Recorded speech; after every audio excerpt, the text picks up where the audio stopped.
Hello, bachcho. Let's see the question. So the question says addition of non-volatile solute to a solvent always increases the colligative properties such as osmotic pressure, delta P, delta TB, and delta TF. All these colligative properties are directly proportional to molality if solutions are dilute. The increase in colligative properties on addition of non-volatile solute is due to increase in number of solute particles. अभी देखिए statement हमको क्या given है, if 1 gram mixture of glucose and urea, मतलब glucose और urea का जो total mixture है वो 1 ग्राम है, is present in 250 ml aqueous solution, shows the osmotic pressure of 0.74 atm at 27 degree centigrade, assuming the solution to be dilute, which are correct. तो क्या क्या स्टेटमेंट हमको गिवन है? Statement 1, percentage of urea in the mixture is 17.6. Statement 2, relative lowering of vapour pressure of the solution is 5.41 in 10 to the minus 4. Statement 3, the solution will boil at 100.015 degree centigrade if Kb of water is 0.5 Kelvin per molality. Option 4, if glucose is replaced by the same amount of sucrose, the solution will show higher osmotic pressure at 27 degree centigrade. And 5, if glucose is replaced by same amount of NaCl, the solution will show lower osmotic pressure at 27 degree centigrade.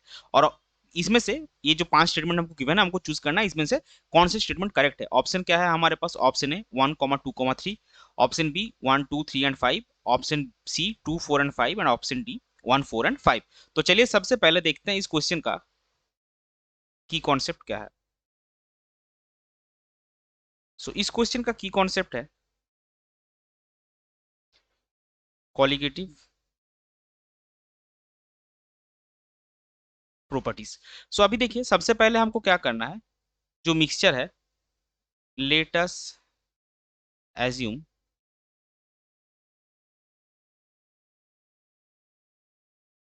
1 gram of the mixture contains a gram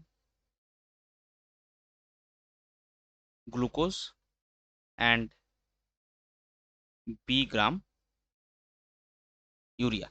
अभी देखिए osmotic pressure का formula हमको क्या पता है, pi is equal to CRT, और इसको हम लिख सकते हैं पाई इज इक्वल टू N/V/RT, और हमको मिलेगा इससे pi into V is equal to NRT. अभी पाई हमको क्या गिवन है? Given pi is equal to 0.74 atm, और जो वॉल्यूम आपको है वो है आपका वाटर का 250 ml. तो इसको आपको लीटर में कन्वर्ट करना है. सो 250 बाई 1000 लीटर, यानी कि 1/4 लीटर. क्यों? क्योंकि आर जो है, आर का वैल्यू आपका आएगा 0.0821 litre ATM mole inverse kelvin inverse, और टी आपका है 27 डिग्री सेंटीग्रेड यानी कि 300 केल्विन, और नंबर ऑफ मोल्स जो है टोटल वो देखिए, ए ग्राम आपका ग्लूकोज है और बी ग्राम आपका यूरिया है. सो 1 ग्राम ग्लूकोज के लिए नंबर ऑफ मोल्स होगा A/180, ग्लूकोज का मोलर मास 180 है, और यूरिया के लिए B/60, यानी कि ये आपका आएगा A + 3B/180. सो अगर हम ये वैल्यू पुट करेंगे सारे का सारा, तो हमको क्या मिलेगा? तो हमको मिलेगा 0.74 यानी कि पाई इंटू V आपका है 1/4 इज इक्वल टू एन आपका है A + 3B/180 इंटू 0.0821 इंटू 300. सो इससे हमको क्या मिलेगा? A + 3B is equal to 0.74 into 180 divided by 0.0821 into 4 into 300, यानी कि आएगा आपका 1.35. अभी देखिए जो ए और बी हमने लिया था वो टोटल मिक्सचर क्या था? 1 ग्राम. तो A + B आपका क्या आएगा? A + B आपका आएगा 1 ग्राम. सो यहाँ पे हम क्या करेंगे, यहाँ पे हम B के जगह बिठाएंगे 1 - A इज इक्वल टू, चाहिए इसको 1.35 यहाँ पे रखेंगे. और आपको क्या मिलेगा? A + 3 - 3A is equal to 1.35, और 2a इज इक्वल टू आपको मिलेगा 1.65, therefore a is equal to आपका आएगा 0.825। ये आपका क्या हो गया, amount of glucose. So amount of glucose आपका आएगा 0.825। सो अमाउंट ऑफ यूरिया क्या आएगा, ग्राम। अमाउंट ऑफ यूरिया आपका आएगा 1 माइनस 0.825, यानी कि 0.175 ग्राम। सो परसेंटेज ऑफ यूरिया आपका क्या आएगा, 0.175 ग्राम आपका है 1 ग्राम में इंटू 100%, दैट इज 17.5%। और स्टेटमेंट वन आपको क्या गिवन है, percentage of urea in the mixture is 17.6, और हमको यहाँ पे 17.5 मिला, तो ये करेक्ट ही है आपका जो स्टेटमेंट वन गिवन है।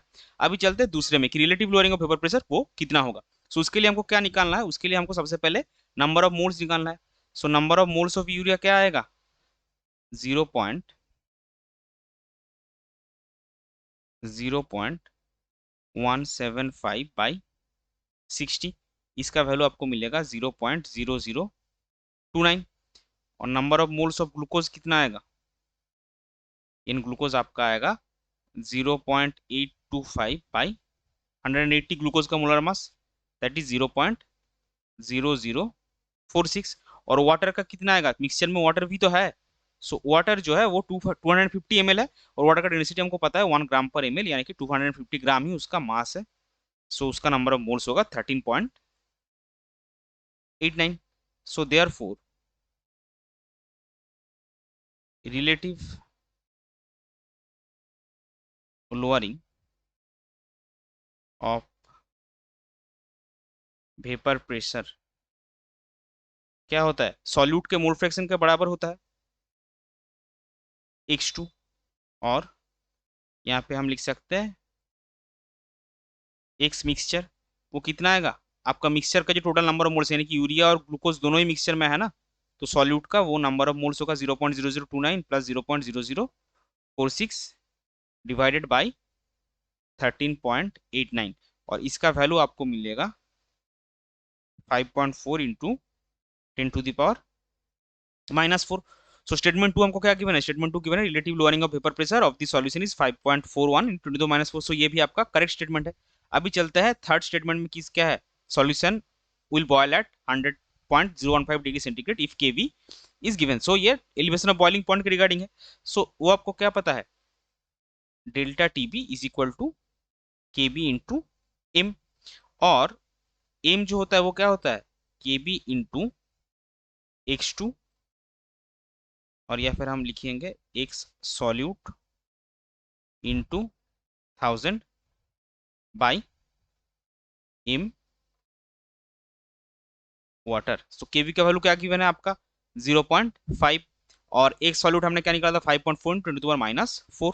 सो 0.5 इंटू 5.4 इंटू 10⁻⁻⁴ इंटू 1000 को हम 10⁻³ लिखेंगे, डिवाइडेड बाय आपका आएगा 18, और इसका वैल्यू आपको मिलेगा 0.015 केल्विन। सो आपका जो टीबी डैश आएगा वो क्या आएगा, TB dash two will be TB plus delta TB. अच्छा, इसको आप चेंज है डिग्री सेंटीग्रेड में ही डाल लेंगे, नहीं या केल्विन होगा, और केल्विन और डिग्री सेंटीग्रेड बराबर होगा। सो ये आपका कितना था 100 डिग्री सेंटीग्रेड, प्लस चेंज आपका कितना हो रहा है 0.01 डिग्री सेंटीग्रेड। सो इसका बॉइलिंग पॉइंट क्या आएगा 0.015 degree centigrade. So the solution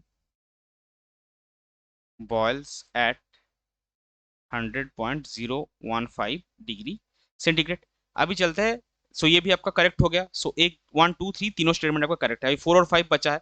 सो 4 और 5 के लिए आप देखिए। अच्छा, इसको हम सबसे पहले जहां स्टार्ट किए थे इसको हम 1 मार्क करते हैं, फिर हम relative lowering of vapour pressure को 2 मार्क करते हैं, एलिवेशन ऑफ बॉइलिंग पॉइंट को 3, और 4 में जो आपका मिलेगा वो क्या है, on replacing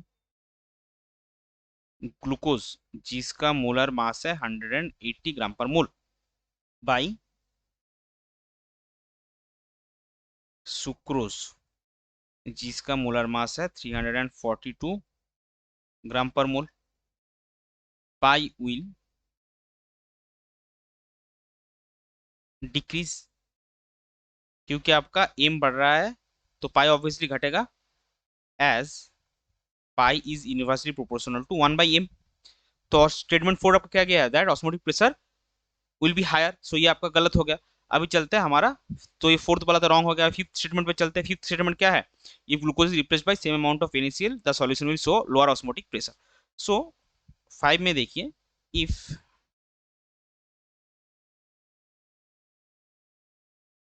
glucose same M इसका है 180 is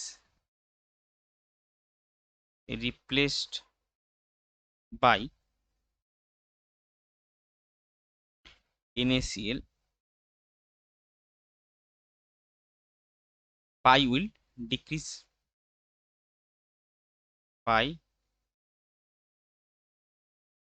will decrease as in this case pi will be proportional to I by m, क्योंकि NaCl क्या है, NaCl आपका स्ट्रॉन्ग इलेक्ट्रोलाइट है और उसके लिए आपका वेंटो फैक्टर I आएगा, और for NaCl I is equal to 2, क्योंकि स्ट्रॉन्ग इलेक्ट्रोलाइट के लिए हमको पता है नंबर ऑफ, जो वेंटो फैक्टर क्या होता है, number of ions produced upon dissociation, और NaCl स्ट्रॉन्ग इलेक्ट्रोलाइट है, वो डिसोसिएट करके Na प्लस और Cl माइनस देगा, सो I आपका 2 आएगा।